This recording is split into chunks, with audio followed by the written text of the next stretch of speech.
My name is Felix and I am your host for today's episode of What About It? So let's dive right into the exciting news topics.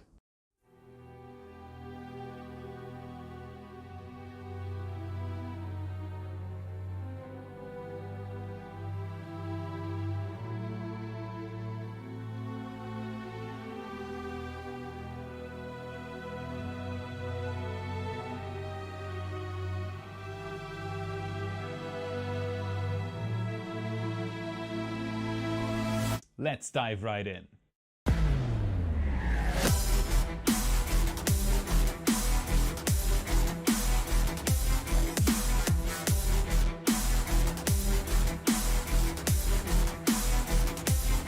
Let's dive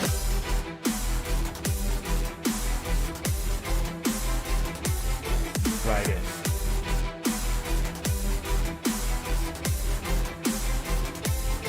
Right in.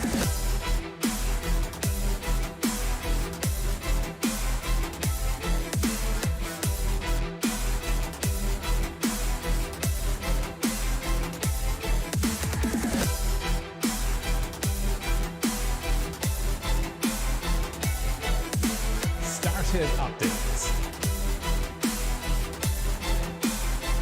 Right in.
Let's dive.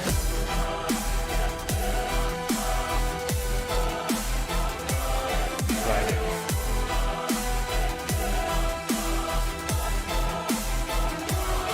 Right in.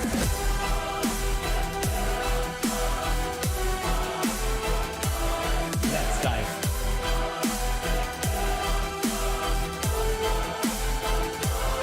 Right in.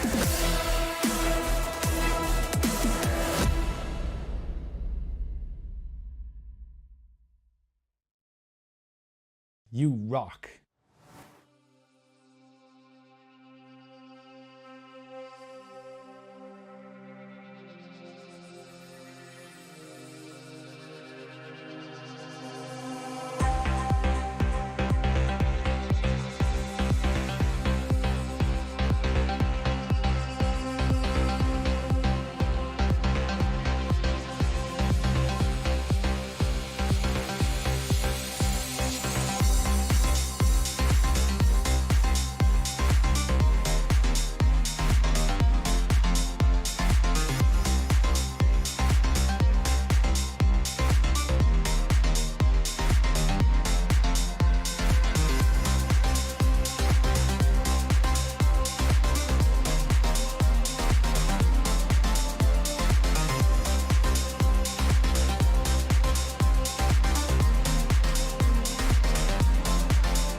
what this heralds really is a new era in spaceflight, a new era in space exploration. We're gonna go to the moon, we're gonna have a base on the moon, we're gonna send people to Mars and make life multiplanetary. And I think this day heralds a new age of space exploration.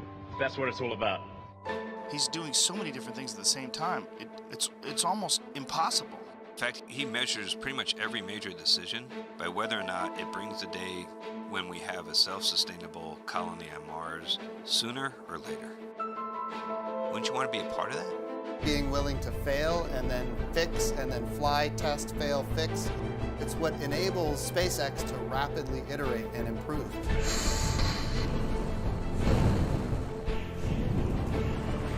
Three, two, one.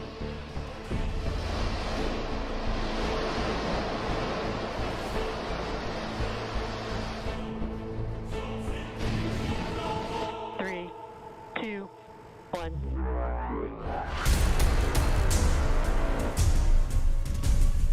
Dragon, SpaceX, trajectory nominal. Thanks for flying SpaceX.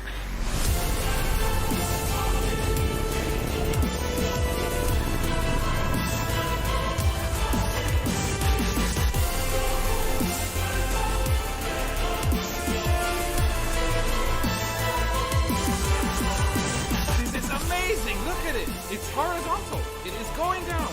This is it! Oh my god, this is amazing!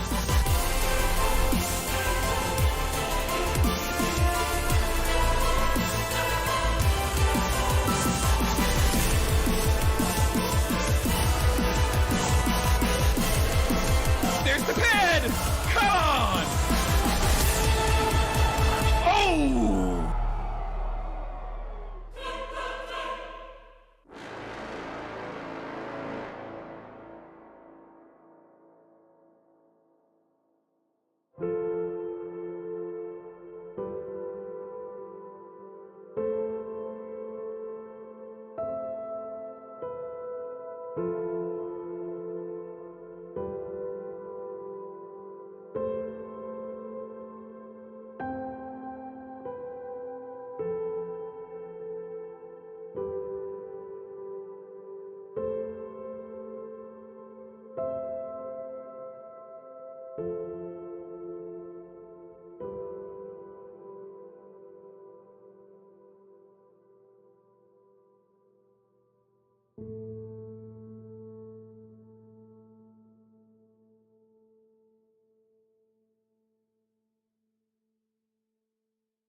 Everywhere you go,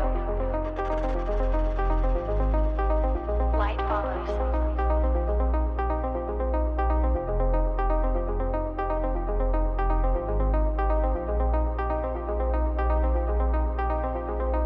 Everywhere you go, light follows.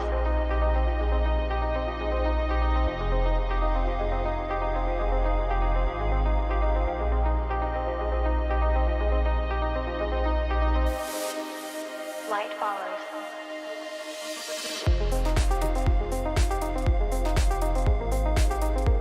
Follows. Everywhere you go, light follows.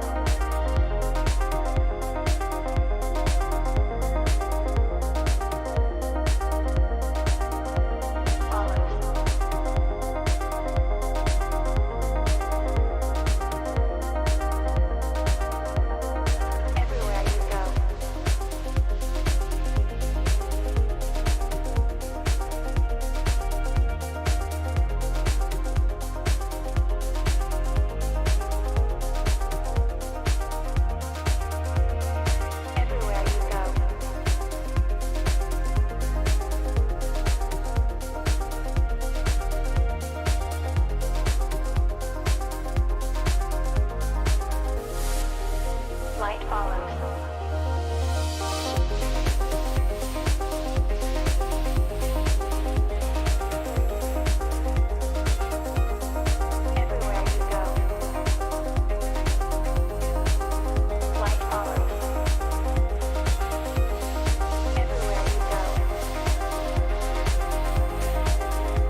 Here we go. Hello.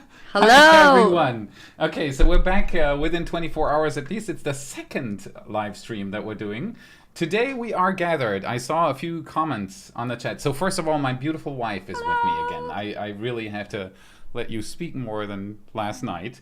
So we're here for Starlink 6-1, which is going to launch out of Cape Canaveral Slick 40 on booster B1076. And the special thing about it is, which the number tells you, 6-1, it's the first time that SpaceX is sending up the V2 MINI Starlink satellites. The name MINI is kind of misleading because it is a mini version of the V2 Starlink satellite, so it's actually heavier than the current Starlink satellite generation that was launched up until now.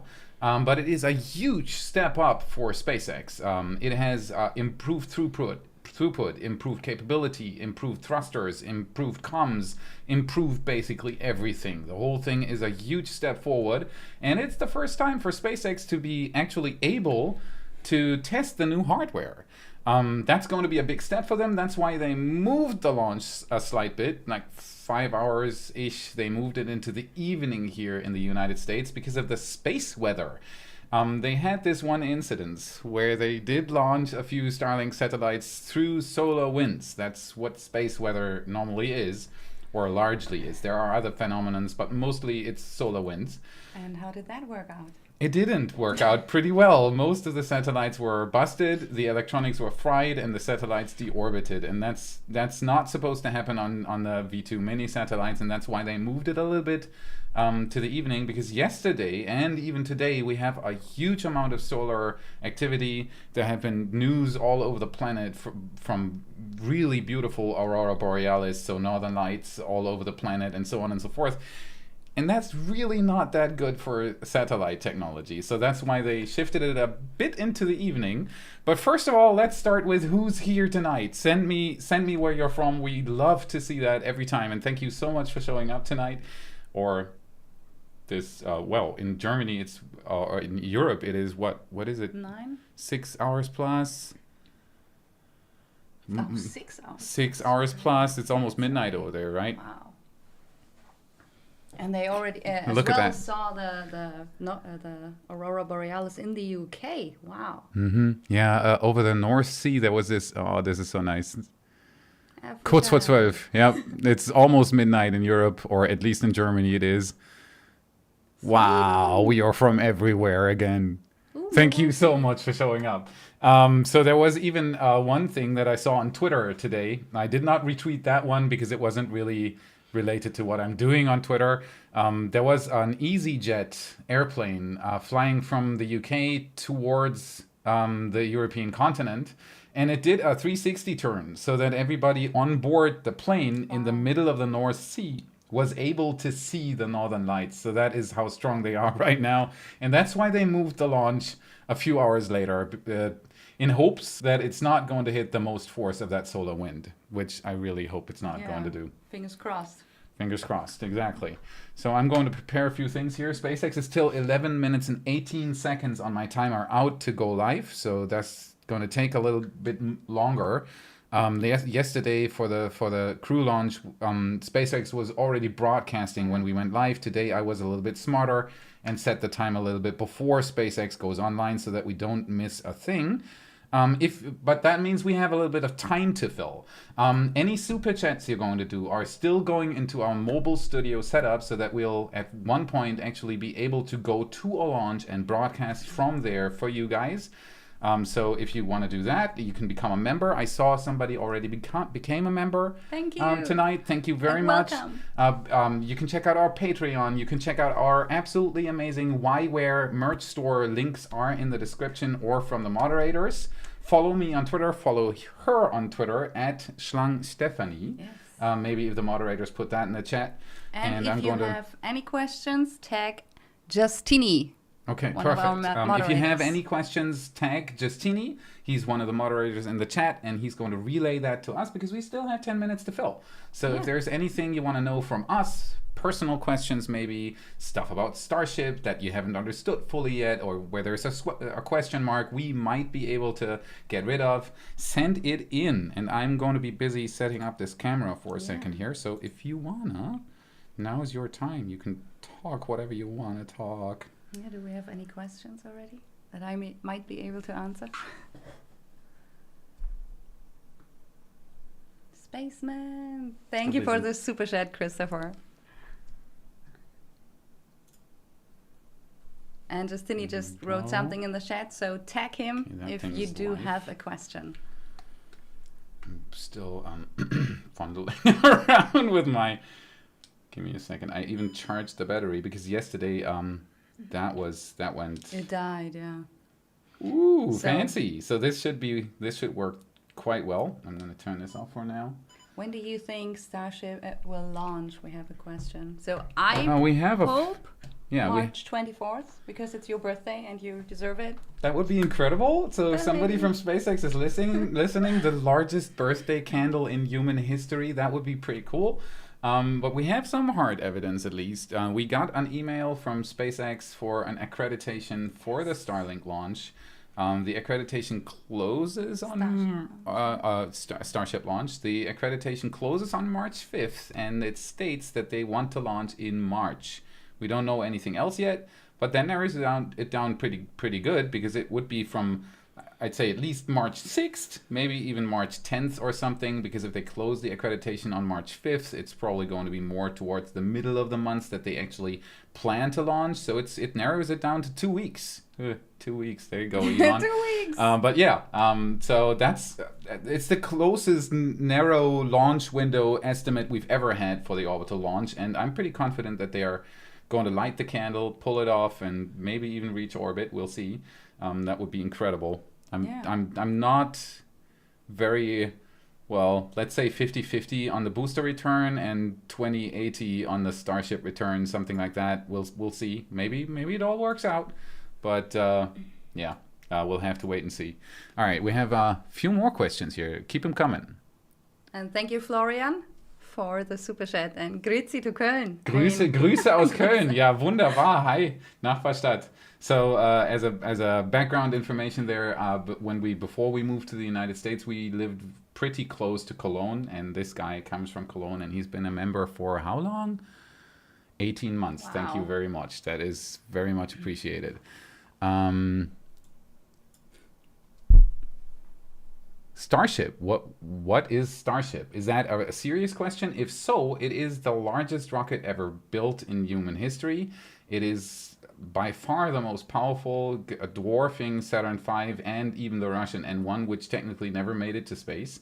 It is going to be fully and rapidly reusable, and hopefully revolutionize our access to space. In the end, SpaceX is planning, which sounds totally crazy, but they're actually planning to build a colony on Mars. And Starship is going to be the tool to be able to reach Mars with a sufficient amount of payload and people. So that's Starship in a nutshell. If you want to know more, after this stream, dig into 253 episodes of What About It, 50% about Starship at least, because it's the most epic thing to happen right now in the spaceflight industry. So, yep, hope that answers your question. It's a good one, though. Sander de Greve. Sander de Greve. I hope I didn't butcher that too much. Why doesn't SpaceX build a flame diverter in steel? The concrete is killing them. Doesn't steel last longer? Yes, it does. So typically, for those who do not know about this, in Boca Chica at Starbase, where SpaceX is planning to launch the first Starship and likely the second and the third and the fourth, because it's going to take some time for Kennedy Space Center to be operational to launch Starships, they have decided against building any flame diverters, any flame trenches.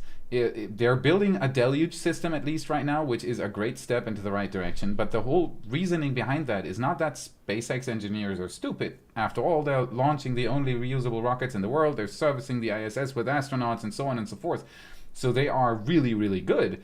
But I do think that the original thought was that maybe they could get rid of all those, because of all those systems that are needed to divert the flames and so on and so forth. Because normally you're launching rockets from the coast, just so that the rocket doesn't travel too much over the overpopulated area. And at the coast, or at least here in the United States, a lot at the coast, you have the problem that if you want to build 3 stories down, you have to build 3 stories up, because there is limestone at the coast, and there's the groundwater table is like right below the surface, and so on and so forth. So you can't just dig a hole, it'll fill up with water. It just doesn't work that well. So NASA, for example, at pad 39A and pad 39B, the great Apollo pads, you'll see that there's this huge hump of concrete, which is millions of tons of concrete. It took a long time to build. It was very expensive. That enabled them to build these flame trenches and flame diverters, because then they were elevated above the ground, which was very expensive. So I think SpaceX's reasoning behind trying not to do a flame diverter was to save cost. The best part is no part, if possible. Exactly, and it turns out that with 33 Raptor engines, each producing 250 tons of thrust roughly, maybe a little less, but not much, the largest rocket in human history, the most powerful one, concrete doesn't do. And that's why Sander was asking the question if it wasn't smart to build a flame diverter. The problem with that, though, is that they've already built the pad without a flame diverter. So it is not that easy to integrate a flame diverter into a structure that wasn't meant for a flame diverter in the beginning. They elevated the rocket, so the launch table that the Starship sits on is on these 30-foot tall, maybe even more, 40 foot tall support beams, basically. So it's suspended in the air, but that wasn't even enough. But to be able to put a flame diverter under it, it's not that easy. It's not that easy of a task. So right now they're building the deluge system, which should be operational for Starship launch number 2. For the first ones, I think it's not. They're not going to do that, because they would have to rip up the ground below the pad again, and so on and so forth. So I think the first one they're going to just when blast. They want to launch in 2 weeks, they kind of have to. They kind of have to, exactly. So that's not going to finish before that first orbital launch. So they're just going to blast the concrete like crazy, and it's going to explode, and it's going to be sending shrapnels all over the place. But the rocket is going to be able to lift off, and the orbital launch mount is likely going to survive the thing. So they're going to be able to launch the rocket, but you can't launch 3 rockets a day, which is the end plan for Starships, is to be able to launch the same Starship 3 times a day, which is incredible. I'm not. So a follow-up question: why just not put a steel plate underneath it? So the problem with that is that what a flame diverter does is redirect the energy outwards. A steel plate would just soak the energy up, and it would make it extremely hot and then melt. It could even explode, because it starts to what's that in English? Ausdehnung. Expand. To expand, exactly. And so steel.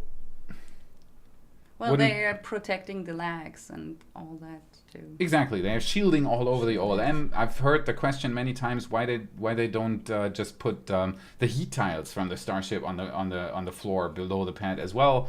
That wouldn't work, because they are very brittle, and they can't take the shock waves from the engines. They're really, really good at absorbing and redirecting energy and giving it away again, but they are not really good with vibration and shock and force. So they would shatter, and it's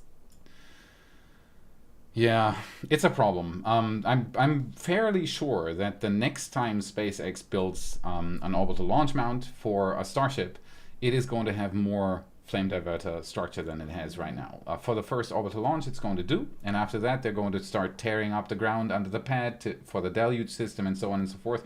But for now, that's what we got, because that's the route SpaceX took. Nathan Walton, thank you very much for the super chat. You think Starship will end up with legs eventually? No. Well, for a few scenarios they will need legs. For the moon they'll need legs. For Mars they'll need legs, because there is not going to be a Mechazilla for a long time on the moon and on Mars, because that thing is very heavy. Like, you need a lot of Starship launches to get all the steelworks to the moon to build a Mechazilla. So that's likely never going to happen. So they're going to have to land on the moon and Mars with legs. But for Earth, this if it then works, of course, because they haven't tried it yet, but if it does work, landing a Starship and a booster on these arms, on these Mechazilla arms, is actually a very genius move. Because what you're doing is you're getting rid of all the landing leg hardware that you would need, so that reduces weight and complexity on the rocket itself. If there is no leg, it cannot fail. And we had Falcon 9s with failed legs. And if there is no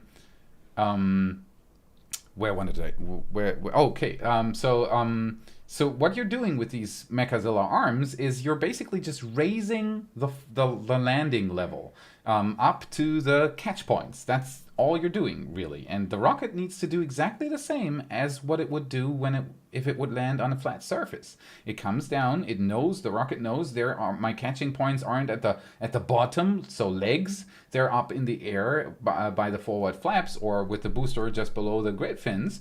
And that's all the rocket needs to do. It needs to know that the landing level is higher up, but everything else is the same thing.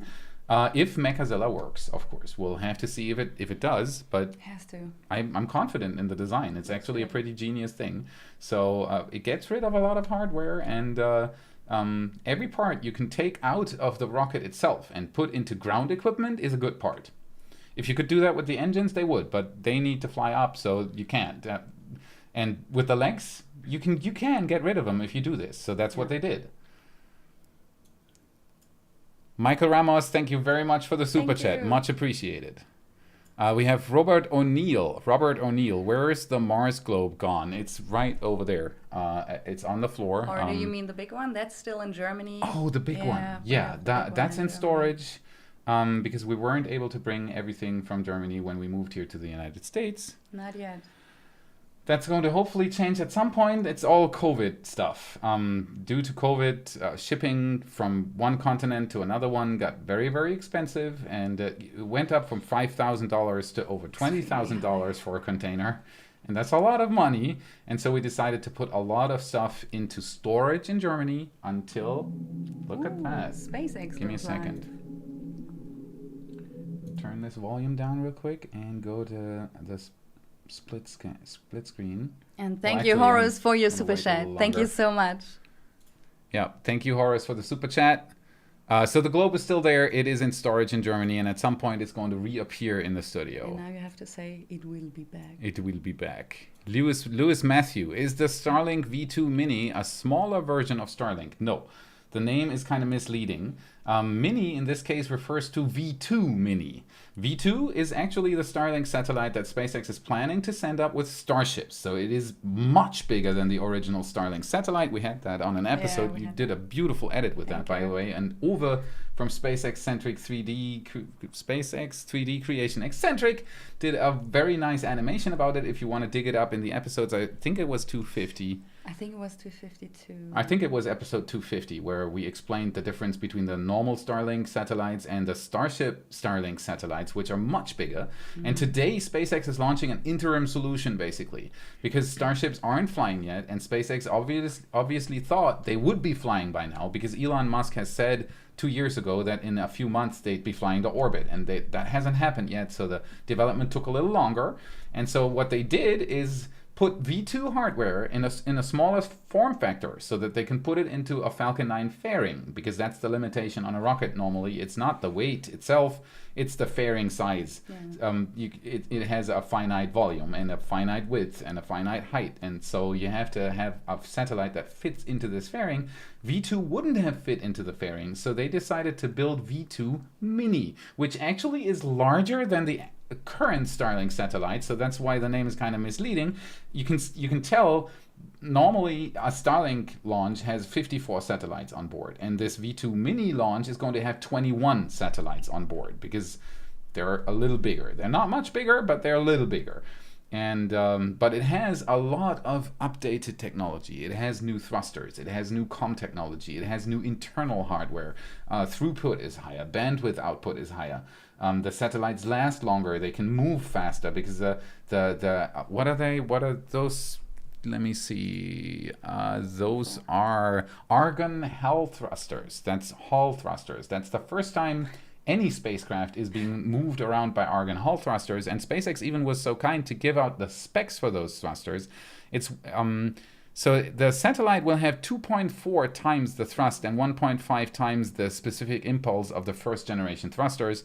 170 now it's gone.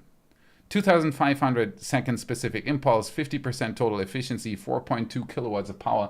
So that is a very it's an electric thruster, so they have very little thrust. But this one is updated in a way so that it produces much more than the first generation thrusters. Those were xenon thrusters. Don't for that. No, they didn't use xenon. I think they used krypton, which is very aggressive on the engine bells themselves. So it was it wasn't. They didn't last long, and maybe that is even going to be changing with this version of satellite. I don't know yet. I'll have to research into it, but that's a very interesting topic. So Starlink V2 MINI, not that mini, but mini compared to the V2 satellites that they want to send up with the Starship. Yes. Can I? Absolutely. Thank you. Okay, that was Lewis. Dale Kirkwood, thank you very much for the super chat. Hashtag bring the Mars globe to the US fund. Thank you very much. Thank okay, you. SpaceX is in the intro phase now. Yay! Let's go small cam, big screen here for a second, so that we actually get to see this intro, which is actually really beautiful. Give me a second, I'm gonna set this. This is a little trick, by the way. If you see my mouse down here, I go to playback speed and then I go to 2, which is going to speed it up for a second, and it looks kind of funny. But what this does is it's going to move it to the latest point of the stream. So if your friends are always ahead in the stream, do that, and you'll be ahead of them. That's a little trick. So now it's back to normal speed, as you can see, even though I set it to 2 times speed, because it's caught up to the actual SpaceX stream. That's a little nifty little trick there. Okay, so we have 6 minutes and 48 to go. Really nice sky. The sun is almost set. I'm looking out the window here right now. I'm still hoping for a twilight effect launch, which it looks good. It looks okay-ish. We'll see. There's the Starlink V2 MINI satellites, and if you see this red ribbon on the side, that's where the thrusters are. So that's a remove before flight, remove before flight. As you can see, this is already off right now because the satellites obviously are in the fairing by now. But that's where the Argon Hall thrusters, the Hall thrusters are Hall under. thrusters. Hall thrusters are Sorry, under. I made a joke earlier where I said Argon Hall thrusters, and now it's stuck in his head. It's a Hell thruster, yeah, exactly. So there you go.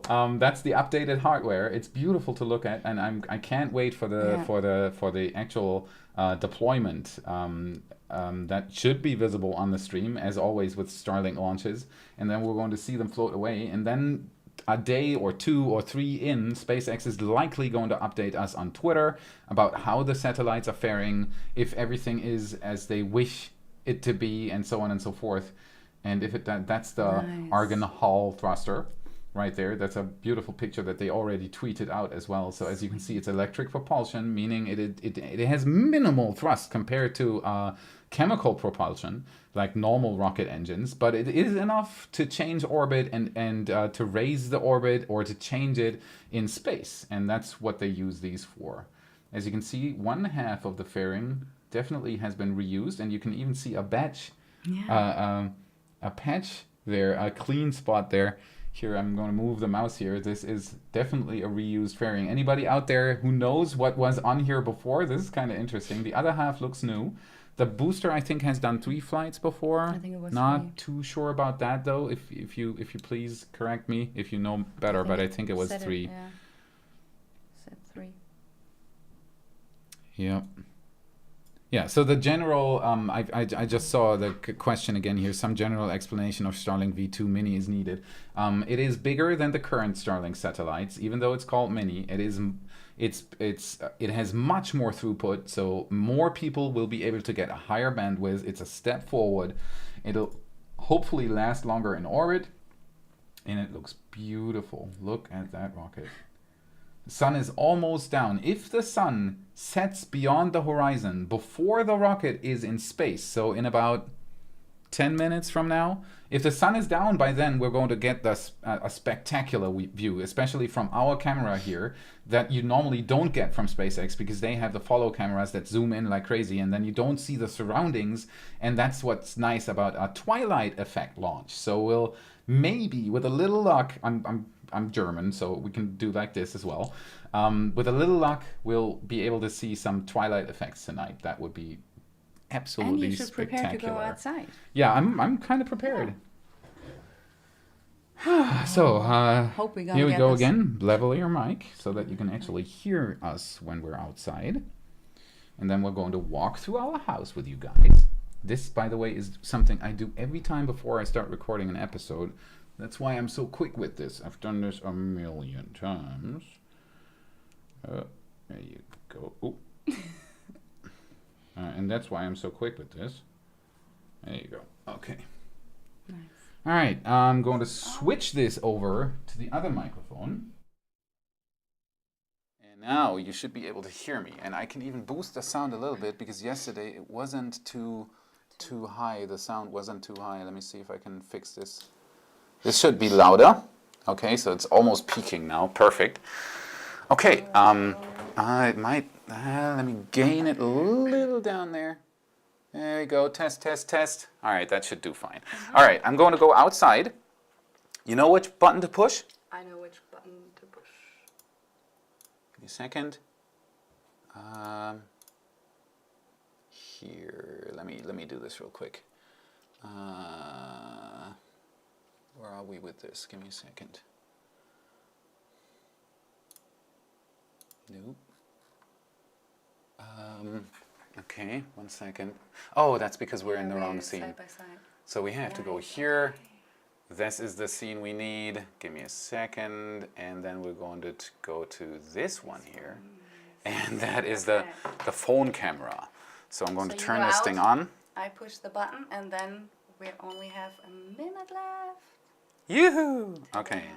And we can even go this way. All right. I'm going outside with you guys, and then we'll see if they actually... There's the countdown is still going. Not like yesterday. Please, not like yesterday.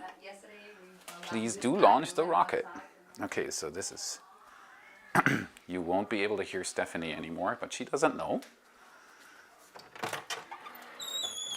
This is our car. Give me a second. The beautiful Model Y. I just added these beautiful letters here. This is not a rocket launch. Let's go outside. All right. So here we are again.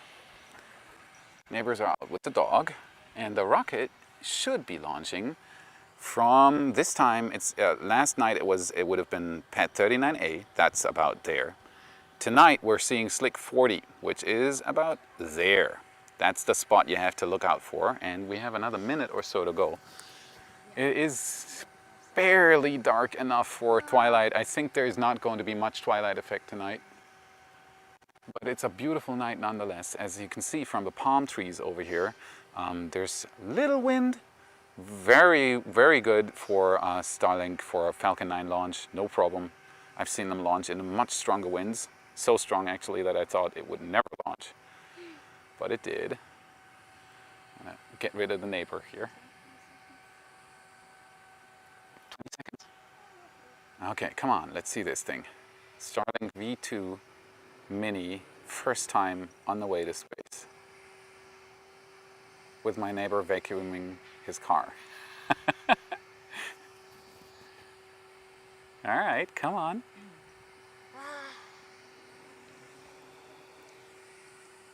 My daughter is here watching with us. She's wearing her Artemis shirt. Give me a second. Don't want to miss the launch. There's the rocket. There's the rocket. Where? Oh, there it is. Okay, it's coming up. Give me a second. I can switch this to a little closer so that you can actually see the rocket. There it is behind the palm trees. It's popping up. There it is. It's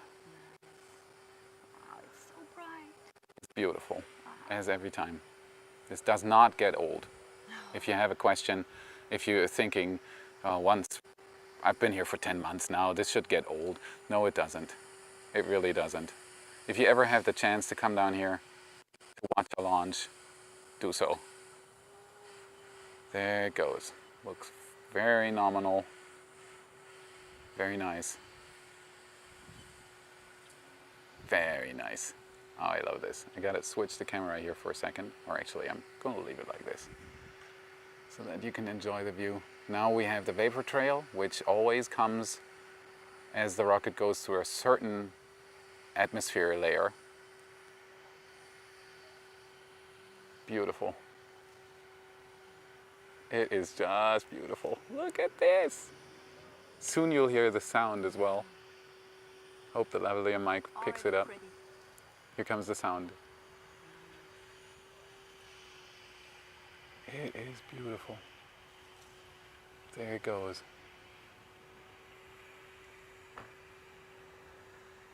Very smooth tracking here with the gimbal. That works very well. And next time I hopefully have the 200mm Z-Cam out here for you. Should be very close to main engine cutoff. And then it's going to land out on the ocean on a shortfall of gravitas. Look at this cloud, how it is. That is almost the twilight effect. As you can see here, there is already the sun is setting, and the higher you go up, the brighter the cloud gets. That's because up there it's still in bright daylight. But it wasn't enough for today's launch to have an actual twilight effect. And there it disappears. Now we have MECO.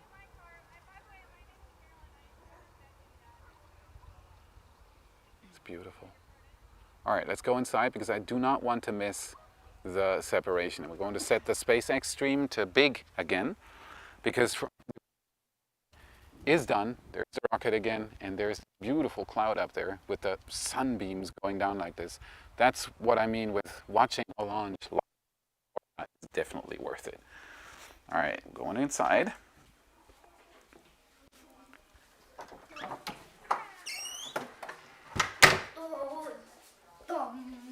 That was my son. All right. Hello. Hello, everyone. Okay, we're back in the studio. I'm going to switch the camera over to this one. There we go. Switch the microphone back. And we are back. Here we go. Okay. So now I'm going to set I'm going to turn up the SpaceX's volume here. Give me a second.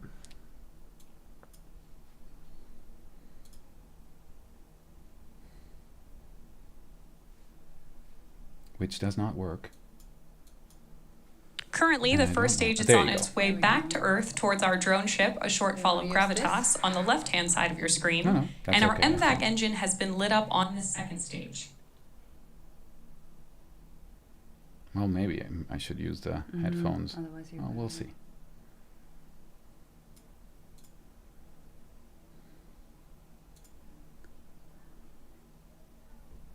If you're just joining us, today's mission is a SpaceX Starlink mission. And as most of you know, Starlink is a constellation of satellites in low Earth orbit, designed and manufactured by SpaceX to provide high-speed, low-latency internet to people living in remote and rural locations around the globe. We're currently live in 49 countries and 61 markets around the world. As I mentioned earlier, we recently went live in Rwanda.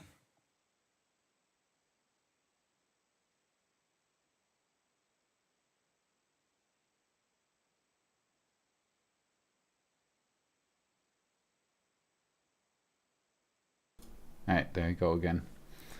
Since I'm not wearing headphones today, I'll have to fondle around a little bit with the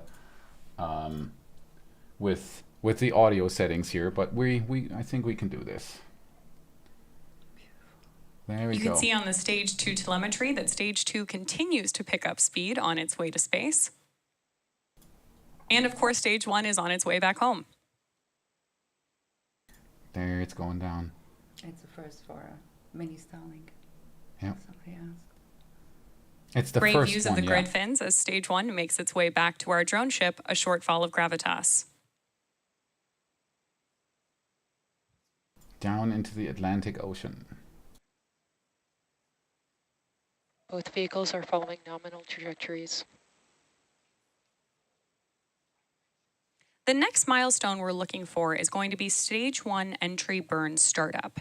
Stage 1, also known as the booster, will ignite 3 engines to slow it down for atmospheric reentry.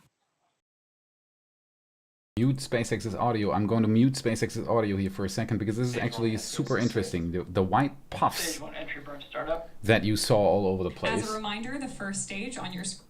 The white puffs that you saw all over the place earlier before the re-entry burn started is the RCS system, for those who do not know yet. That is how the Falcon 9 booster maneuvers itself in space. So that is very, very interesting to watch every time. And since SpaceX has Starlink and a lot of capability with communication, they can by now do an uninterrupted downfeed and 4K on the drone ship out in the Atlantic Ocean for the landing itself, which is absolutely impressive.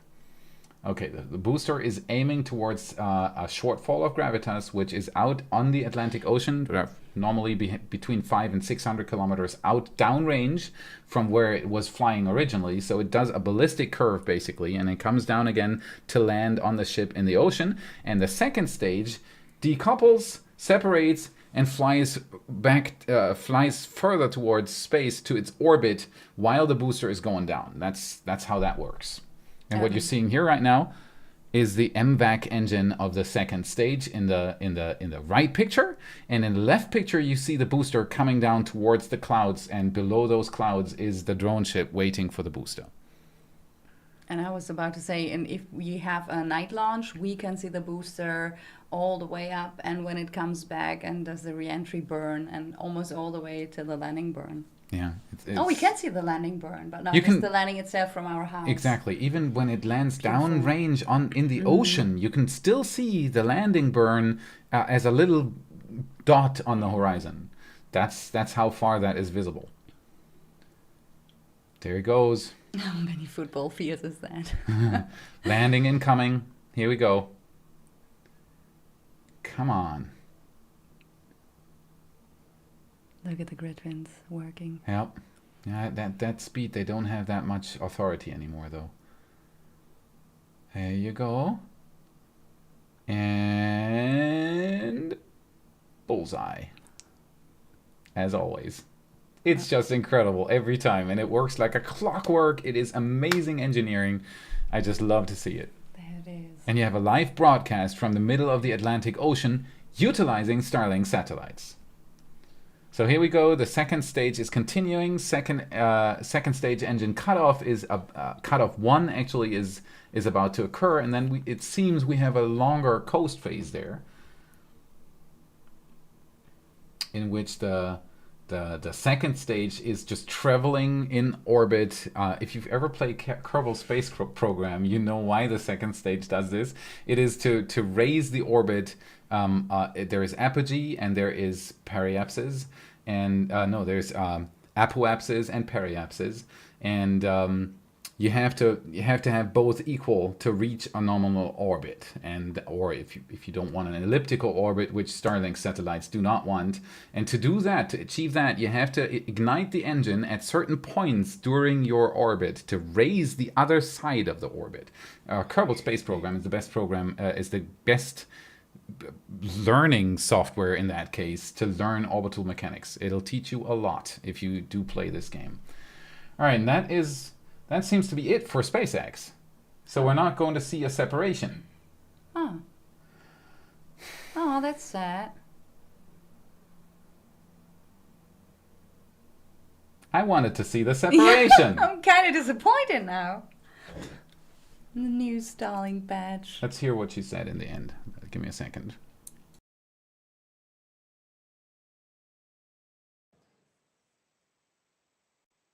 Falcon 9 100 nominal parking orbit insertion.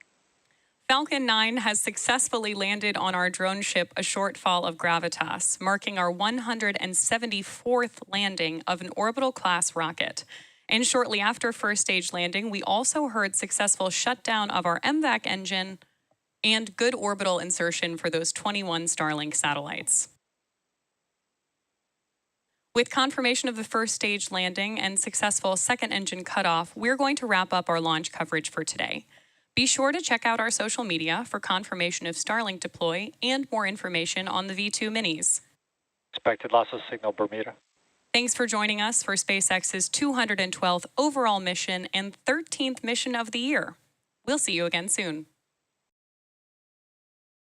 One interesting aspect there is that you saw in the end. So we're not going to have footage of the separation, but what you can see here that is pretty interesting, in the last few seconds of the broadcast, you can see water being sprayed at the rocket. That is just to prevent fires. That's an automated system on the drone ship itself, and it sprays this water mist under the rocket to zero out any chance of it catching fire or anything. That's what that is for. But this concludes SpaceX's live stream, meaning we are not going to see the separation, which is kind of disappointing. Yeah. I'd have loved to see it. But that gives us more time to maybe answer a few more of those questions if the people are still there. So first of all, Jamie Tackett, thank you so much for the super chat. Elon said previously that Starship would need a new clean sheet design engine for Mars missions. Has there been any more information on that? Also, nice catch, Felix. Thank you. No. I do not know anything about a clean sheet engine for Mars missions. I've heard him state something like that, but I think it was meant for the future. So it was meant for the colony itself. Starships are going to be able to reach Mars with a Raptor engine. That is absolutely for sure.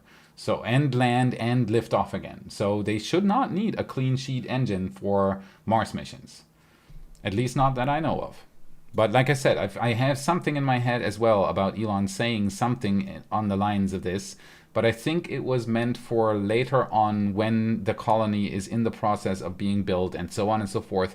You will need nuclear engines. That is what everyone, NASA is developing right now, and a few other partners are developing as well.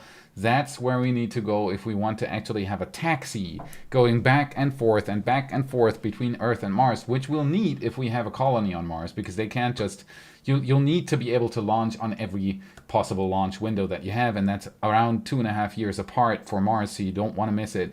And so we'll need nuclear engines for that. It'll bring down travel time, it'll bring down costs, and you can build a taxi that never returns down to Earth. It just goes from between Earth orbit to Mars orbit to Earth orbit to Mars orbit. That's basically all it does. Thank you very much, honey. Okay, so that is this one. That's a good question, though. Arizona SpaceX Models, member for 17 months. Thank you very much. And I still remember you becoming a member because I found the name so curious. Arizona SpaceX Models. What does that mean? And Krypton is expensive. Exactly. Krypton is expensive. Argon is much cheaper. And Krypton is very corrosive towards the engines. So it is not. It was a solution. Especially for a throwaway satellite, which Starlink basically is. It's not supposed to operate for 20, 30 years in this low orbit. It can't do that anyway, because it has to constantly raise its orbit again, because it has atmospheric drag. So yeah, yep, it is expensive. Mule Skinner Films. How are you guys adjusting to the US and Florida? Look at my tan. We like it here very much. I mean, we just went out the door to see a rocket launch. Yeah. And we're very, very close to a lot of people working in the industry by now. A lot of inside knowledge, because we're living next to it. So we get to know the people more. We're having the natural sanctuary right around the corner. And every time we go out with a kayak, we see dolphins and manatees. Yes, it's pretty beautiful. Yeah. So yeah, it is very, very beautiful. And we like the United States. I liked it here before because half my family is from the US anyway, and so yeah, we like it very much. Love it. Mm-hmm. Kids love it. Oh, before everybody leaves, because the rocket launch is over, push the like button, maybe subscribe to the channel, hit us on our merch store for some really, really cool space merch. Check out our Patreon page, yada yada. It is very important to operate the channel. Thank you very much. Okay, so we're adjusting quite nice. Thank you very much. We're at home here. Yeah, DrinkLink. When will we see SpaceX's first attempts towards the moon? Rough estimate. Okay, so that would be Artemis 3. where Starship is a part of. It's going to be the lander system, the human lander system. NASA chose SpaceX for this part. So that should be in 2025, I believe, but I do expect them to be late because NASA is still working on the suits. They'll need those suits for the moon.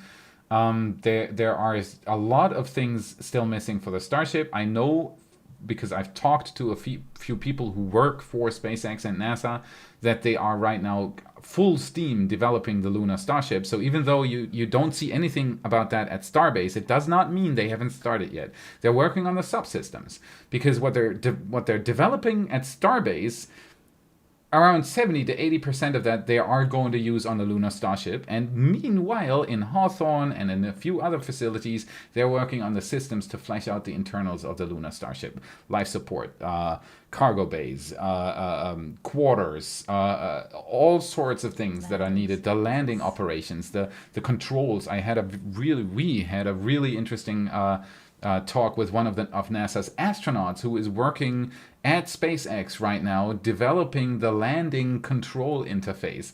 Ooh, super interesting stuff. I'm not allowed to talk a lot about it, so I won't. But trust me, they're working full steam ahead in the background. Maybe soon, as soon as we can say anything, we will. So my estimate, what do you think? My estimate for a moon landing for SpaceX's lunar Starship would be 26. 26. Oh. I want to say 25. 25. All right, there you go. That narrows it down to 2 years, at least that. We have JJ. Hi, JJ. If they had Starship Super Heavy, would they have to refuel to go to the moon? Super Heavy. Yeah, they do. I've heard controversial information here, but so NASA officials are right now talking about 10 refuelings for a lunar Starship to actually go to the moon, land there, and go back again. But my own calculations actually brought it down to 5 or 6. So, but I'm guessing NASA knows more. So they will have to refuel, and maybe ship 26, which is right now being tested at Starbase, is the first tanker Starship. It's not official. Starship. It's just a speculation. We're sifting through a lot of information there, but it could be. So yeah, they'll have to refuel. Sonderax, do you think the ITS pad being around 30 meters tall would be beneficial for Starship more than the roughly 20 meter pad? The ITS pad. ITS standing for Interstellar Transport Ship. That would be the original name of Starship, but I do not know of a specific pad for that. So I can't really answer, but I mean I can. 20 meters, 30 meters is more than 20 meters, and if they decide, I talked about it earlier before the launch, if they really decide to stick without flame diverters and flame trenches and all that is an absolutely normal part of any rocket pad, the higher the better, because height also helps protect the ground below the pad, of course, because if you have 50 meters, if you have, in theory, 100 meters, the shockwaves will be less powerful, but I still think they should start doing flame diverters. I've said it a few times on episodes. Well, Elon already said that, well, that would have been a good idea to do it. That was a while back, too. He tweeted and said that was 2 years ago or so. He said it might have been the wrong decision to build the Starship OLM without flame diverters. Oh, we see. Yeah. Noble Gangsta, do you have Starlink, and is it any good? So yes, we do have Starlink. Chief, our photographer at Starbase, is he here today? Did you already see him? Let me see. Chief, say something if you're here. So if he is, that's the guy who actually we have the Starlink dish here right now, and he really needs it back because I just wanted to test the thing. I really wanted to, same question as you had, is it any good? And yes, it is. It is not the same as a landline connection right now. Oh. You're very wrong there. There you go. I know. As my wife was just wondering about the What's video happening playing. there? That is everything's fine. Yeah. So Starlink is not on par with a DSL connection that you could get from a normal provider, just because there aren't that many satellites up there yet. But that gets better with every launch, and especially with V2, it is going to be even better. Starlink isn't made for you to have internet in a big city. Because you can already have internet there. It is made for special scenarios, for not densely populated areas, for ships, for planes, for people in the desert, on a mountain, underdeveloped, not developed countries. How do you say that nowadays? Not technologically advanced. Developed, advanced nations are going to benefit greatly from it because they do not have the structure in the ground to provide internet to everybody. And then you can put your Starlink antenna out and you have broadband internet. So when I used it, and that's probably what you wanted to know, is that I had around 150 to 200 Mbits connection, which was great. But I couldn't, for example, stream with it because sometimes it breaks up for just a few seconds. But it's the ground landline connection doesn't do that. So it is almost there, let's say that. But it is already very much there for all these special use cases. And there are many people on this planet who would love to have a broadband connection, and they just can't get it. And I think the prices for the RV Starlink just got down. No, it actually went up, I think. It went up? It went up to $150. What did I read there? That's the same effect as with Tesla. When Tesla released their first cars, they were actually cheaper than they are now. That is because demand got bigger, and demand drives up prices. It's economy. I studied that for 3 years, and that's just the way it is. So once Starlink has more satellites and is able to build more antennas, the price is going to go down again. It's not SpaceX's greed. It's just that if you have a finite amount of a product and more people who want the product than you actually have the product, prices go up. And that's the thing. So right now Starlink is more expensive than it was at launch, but it's a bell curve. At some point that goes down again and it's going to be cheaper. And it's funny to see my we have a preview window here. I was distracted by that. Okay, that was that one. So it is good. It is perfect for these special scenarios. If you have an RV, if you have a boat, if you're living in a very remote spot, it is fantastic. Yes. It was better than the internet connection I had with the cable when we moved in here. Yes, exactly. So it is not quite there yet with the landline compared to the landline, but it is very much there. It is a broadband internet connection that you can just plug in anywhere and you have internet. It's amazing. Baron von Dorf. Thank you very much for the super chat. Thank you. I probably just pronounced this very German because it was US dollars you sent in. They will likely launch several expendable starships into orbit and band them together into a fuel hub, making a larger pool of fuel for future expeditions to use, using another variant solely designed to refuel it as needed. I think so too. Maybe not even banded together starships, but an actual fuel depot, because you could also just decouple the nose and the engine section and just make them deorbit, and then you just have the tank. There's all sorts of solutions for that, and I'm pretty sure SpaceX is going to use a lot of them. Like 3 years ago or so, when I was still editing my episodes myself and she wasn't helping at that point, I made an episode about the Swiss knife Starship, which I still think is going to be something in the future, because a Starship is built very simple. It has an engine section, it has a tank section, and it has a fairing section. That's pretty much it. It is a very simple internal build, and that theoretically would enable SpaceX to even build starships where you can interchange the top part, just latch another part on top, and you have a different tool. So there's all sorts of very interesting theories and ideas that can be tested out by SpaceX once they fly. Just give them some time. The starships, if they actually work, they're going to revolutionize our access to space. I will go to space then. I hopefully will as well, and I envy Tim. Compact review. Do you have any idea how much Stage 0 cost compared to a Starship launch? 10 times more or less or more? hand green crystal ball. Okay, so what I know about Starship launches is that the fuel alone costs around $400,000, which isn't too expensive, really, because the most expensive part on a rocket launch, it's like this much cost is the rocket itself, and this much cost is the fuel. So the fuel is not really a big part of the total launch cost. And so if you can, your question depends a little bit on if it's reusable or not, because right now they haven't even launched, and the first few will very likely not be reusable, and that will make the launches very much more expensive, and you have to also integrate the cost of development and all these kinds of things. So it's a pretty hard to answer question. I'm pretty sure that that building Mechazilla and the orbital launch mount in the long run is much cheaper than anything else, than building legs or throwing away rockets and so on and so forth. That's what SpaceX is interested in. It's the long run. It's 3 times a day. If a Mechazilla launches a Starship 3 times a day, it'll pay itself off really quick, and that's what they're after. So it's a bit of a hard question there, but a good one.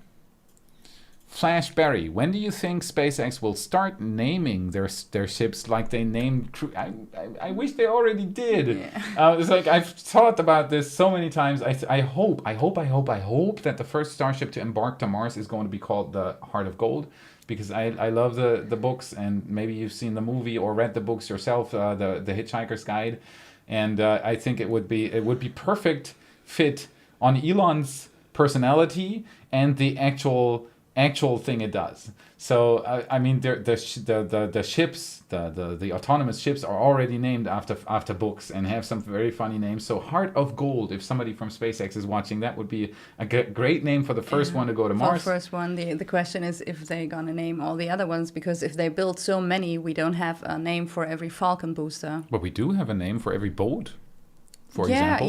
No, but I mean, like, what's the name if they're gonna start naming Starship? And if we have 150 Starships, there won't be 150 names probably. Yes, I hope there will. You hope. So we can make some up. Yeah, I mean, like every boat in the world literally has its own name. But and not everybody knows the name, but a few people do, and I think it's a really nice touch. They did this with the space shuttles, and totally agreed. There weren't that many space shuttles. Falcon boosters. The capsules, the same thing.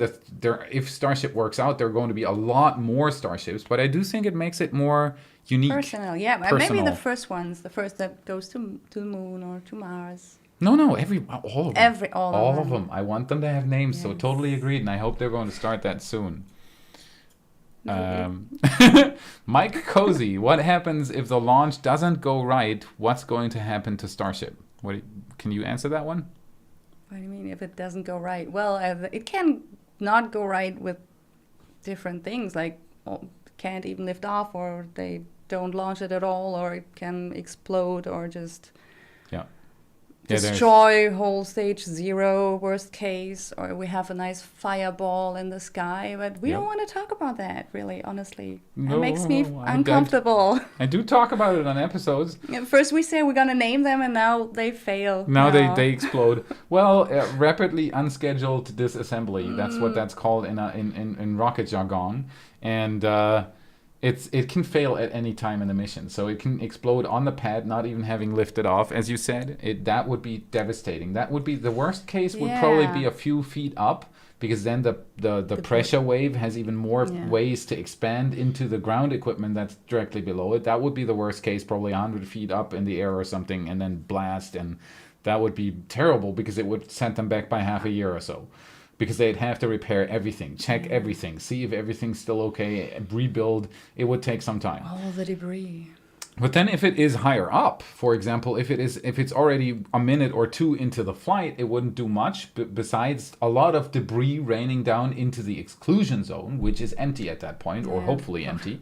They've even deployed buoys into the ocean, and there's going to be Coast Guard protecting the area so that nobody goes into this, exactly because of that. Because then debris would rain down, and you don't want to have a fisher boat down there being hit by a large sheet of stainless steel, which which would cut the boat in half. What are we basically. talking about here? Exactly.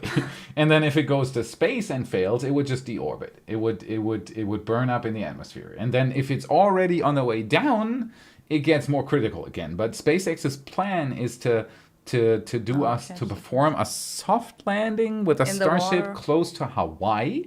So that is Soft landing. in the ocean, and that's what it's called. Yeah, It basically plays landing. So it does everything as if there was a Mechazilla, and then at some point it will be in the exact position it would need to be if there was a Mechazilla at that point, and then it's just going to go into the water. That's it. But then SpaceX will know it would have made the landing. That's what this is for. But since they are not very sure that it would make the landing, they decided to go out into the ocean and make it do it there. Yeah. And the same thing is true for the booster, but just partly, because in SpaceX plans that they filed, they said that a catch attempt is possible for the first flight. So I think it's going to play out this way, that the booster comes in and it has tons of sensors on it because it's a prototype, and SpaceX will exactly know what the booster is doing, what trajectory it has, what path it is taking, if all the engines are working, if there is any problem. And I think if it aims right, and if it just has a very nominal approach and everything plays out on the telemetry, they might actually go for a catch on the first one, because a booster is very expensive. There's 33 Raptor engines under it, and they have done it after all. Yeah, Boosters, they have many landed, times. you just saw it on the stream. They had the number 173 since 2016, so they have a lot of practice with landing boosters. Even though it doesn't have legs and it is a larger booster, the system itself, it uses grid fins. It has the same avionics system. The avionics system actually is from a Falcon 9 booster with little change. So they know how to land, how to aim for a landing spot. And then Mechazilla needs to work, but they've tested all sorts of stuff with it. They haven't tested a catch yet, of course, because they can't. Hover slam one over the pad wouldn't be the right way, I think. I've heard that a few times. We heard that theory. I've heard that a few times. And Why we don't still they have a just bet drop going. a booster, like ignite the engines, and then slowly drop it onto the sticks? I would love to see that, to be honest. I would love to see a catch attempt on the first launch. That's that for would sure. be even better. When So, everything goes well, because it has to. There's a lot of stuff that can go wrong on especially on the first one, on the first Starship launch. You've seen the Starship test launches. Baron von Dorf, perfect pronunciation. Thank you again for the super chat. That is much appreciated. This goes directly into our Fund the Mobile Studio fund. I said fund twice. Do you think they will finally establish a moon base facility in large craters on the lunar surface that are very safe temperatures year-round using Starship? Yeah, that's the plan. The Artemis has it written all over it. Yeah. They want to go to the moon and stay there sustainably. That's the whole idea of Artemis. So Apollo was, we go to the moon, we show the Russians that we're quicker, we plant some flags, scoop some dirt, enjoy a few days on the moon, and then go back. We've done that a few times, but that's it. That was Apollo. It never led to anything other than us being able to study a little bit of moon regolith and having planted the flag and some reflectors so that we can do some nice laser experiments. But that's basically all Apollo did. It was an absolutely amazing engineering feat because nobody had ever done it before. But in the long run, we stopped. Exactly. And so Artemis is supposed to continue, and not just with a flag and a scoop of dirt, but to actually build a station that is hopefully permanently crewed, and a little first outpost that is not on Earth and that is not in low Earth orbit, because the ISS really isn't that far away from Earth. It's 350 to 500 kilometers. You can drive that with your car easily. It is really not that far out there, and space is much larger than low Earth orbit. So that's why I'm so interested in Starship, because it'll be our maybe, if it works out, it'll be our ticket to go further. Not just to low Earth orbit, even though the ISS is super impressive. I want to see people, I want to see a fuel depot on Titan. You know, it is possible. And with a Starship, it might actually be. So there you go. Yeah, I do think that they're going to, if it works out, they're going to build a, what was the base called in For All Mankind? Oh, I forgot. Now you got That would me be a off good name for guard. that one.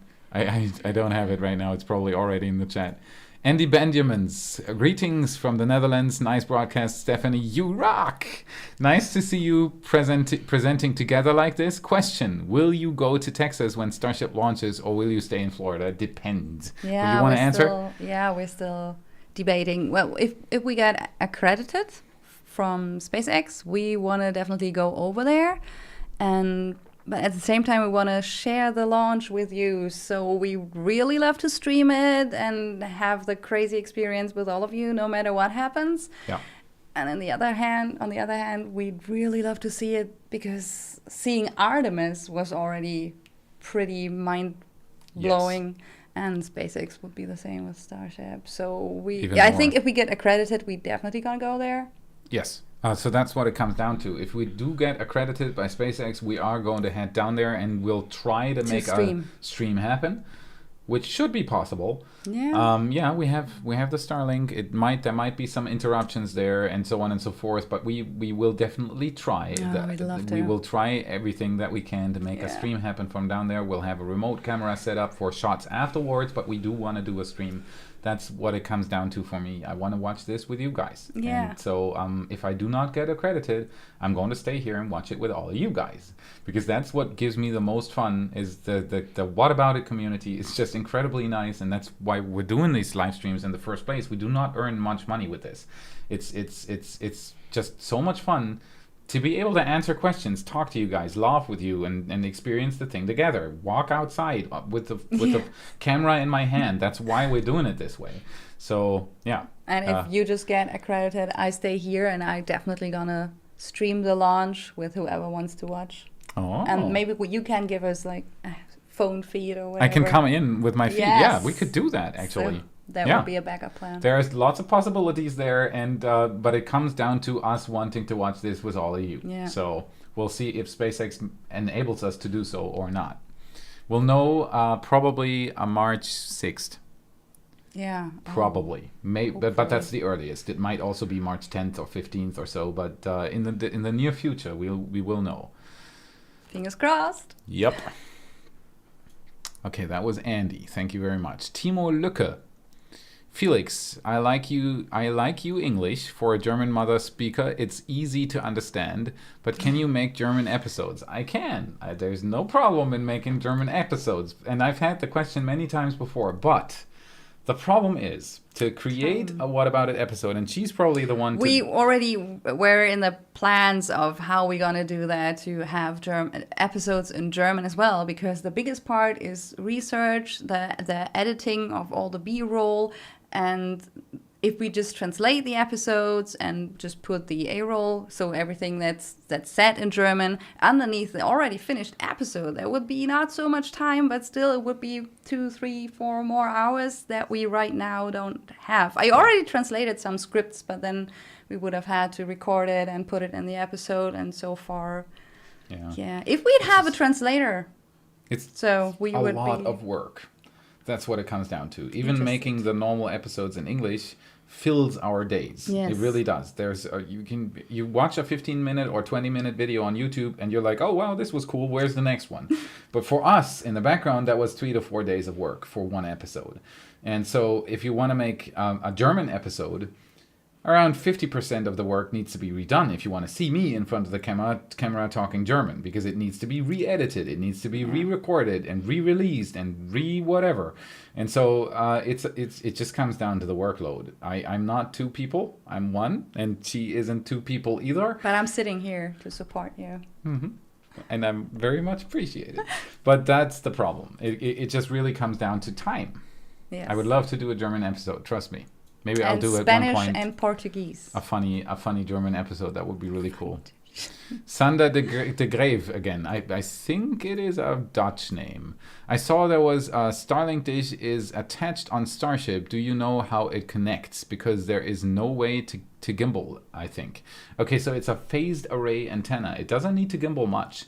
A Starlink dish just finds the spot where the most Starlink signal comes from and points into its general direction. It doesn't need to point exactly at the satellite, and that's how it works. So it doesn't need to point exactly at a satellite. Even if the rocket moves, it's going to be fine. It's going to be SpaceX's way to give a broadband internet connection to a launching rocket, to a rocket that's in the process of being launched into space. And of course, it's test runs. SpaceX wants to see if it'll work, and that's why they do it. They have the technology. Why not put it in there? That's the same reason why the flaps are being moved by Tesla motors. That the same motors that are in my car are moving the flaps on a Starship, and so on and so forth. The batteries.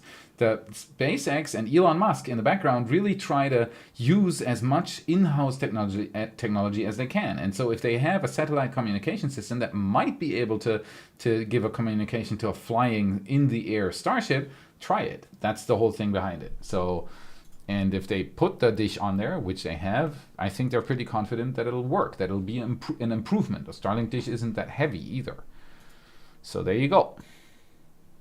Then Sunday, again, you have a lot of questions. SpaceX is cooling the fuel before launch. How do they keep it cool if they are in space and need to store it in a tanker for further missions? Okay, so there's one thing that it's called the hot dog maneuver, I think, which rolls the rocket, meaning you equalize out the heat that comes in on the hulls to minimize boil off.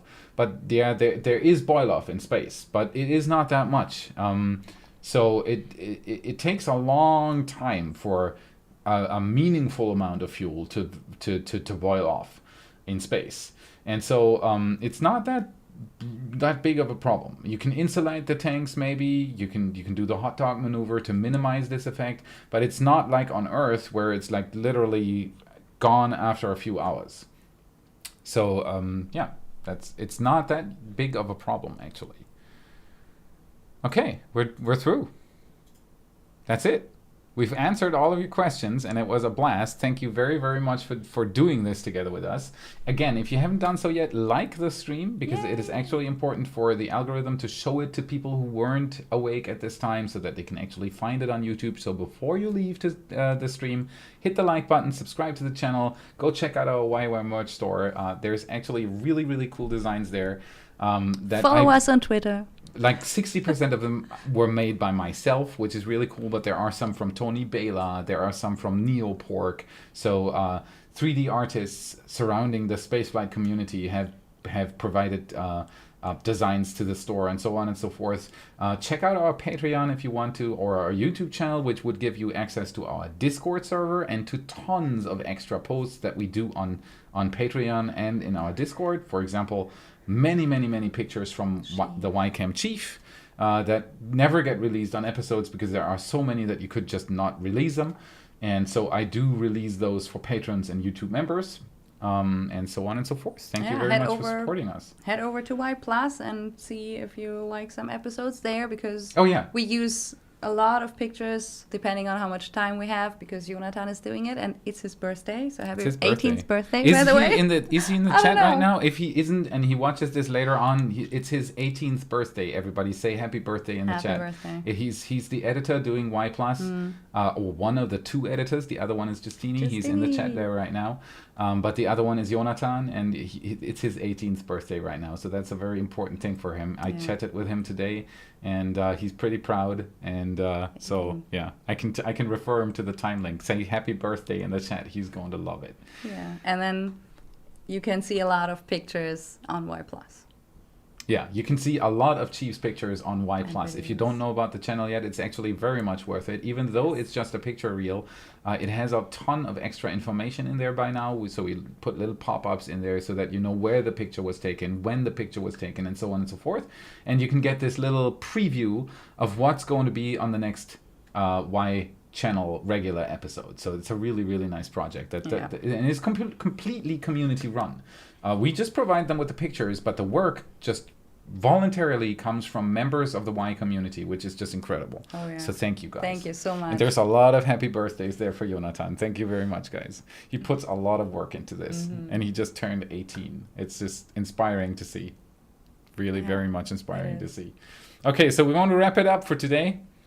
I'm just going to refer him to the end of the stream, and he's going to be very, very happy to see all your birthday wishes. Am I going to stream the Starlink tomorrow? That depends, but it could be. What time is it? What time is it? I haven't seen a new launch date for the Starlink yet. Let me see. Let me check out SpaceX. If they've tweeted something, then we can definitely see if we're going to stream that one tomorrow. 2:30 to 20 p.m. In the afternoon? That would work, maybe. Would you like to? Of course. Okay, there you heard it. The chances are very high that we're going to stream tomorrow's Starlink launch from Vandenberg. I think I've never streamed a launch from Vandenberg, so yeah, that would definitely be worth it. Okay, so again, thank you very much for joining us today. I'm going to leave you with some beautiful end screen footage, and I'll see you again on the next episode or on the next live stream tomorrow. Watch out for a reminder. Set your reminder, subscribe to the channel, like the stream, like all my episodes, all our episodes actually, because 50% of the work comes from her, even though you don't normally see her on camera. All right, love you guys and see you soon. Yeah, bye-bye. What about it? Go launch. We're go for launch. Let's light this candle. Ignition sequence start.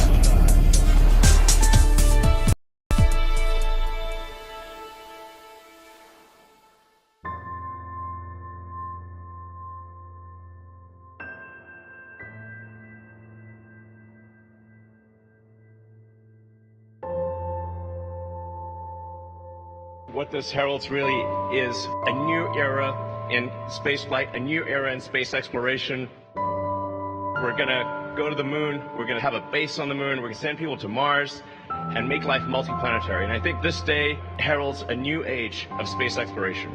That's what it's all about. He's doing so many different things at the same time. It's almost impossible. In fact, he measures pretty much every major decision by whether or not it brings the day when we have a self-sustainable colony on Mars, sooner or later. Wouldn't you want to be a part of that? Being willing to fail and then fix and then fly, test, fail, fix. It's what enables SpaceX to rapidly iterate and improve.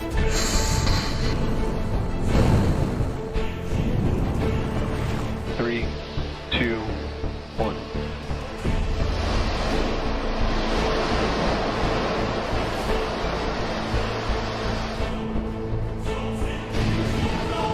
Three, two, one.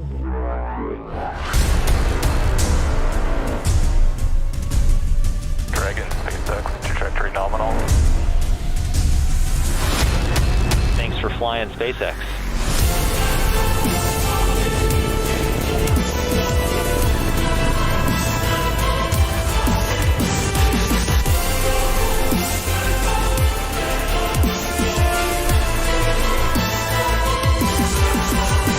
This is amazing! Look at it! It's horizontal. It is going down.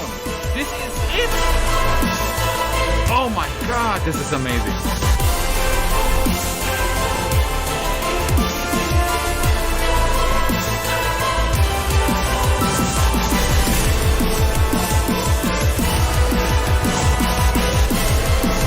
There's the pad! Come on! Oh!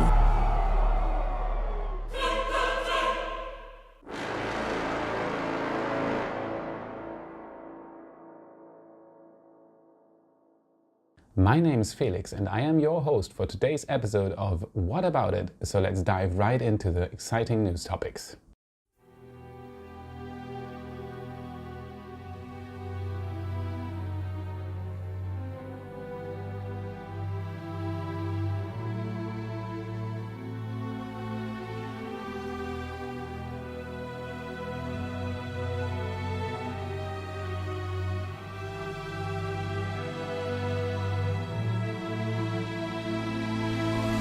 Let's dive right in.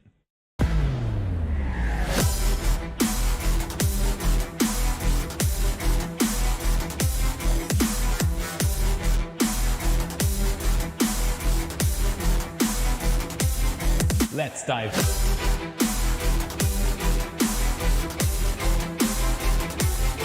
right in.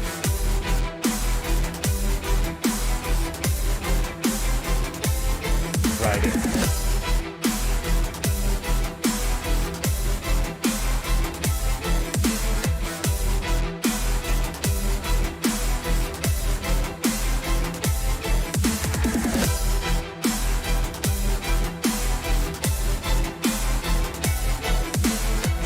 Active updates. Right in.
Let's dive.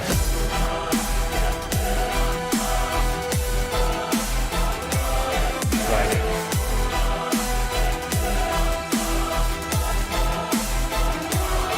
Right in.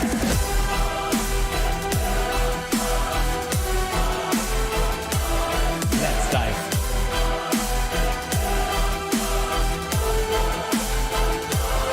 Right in.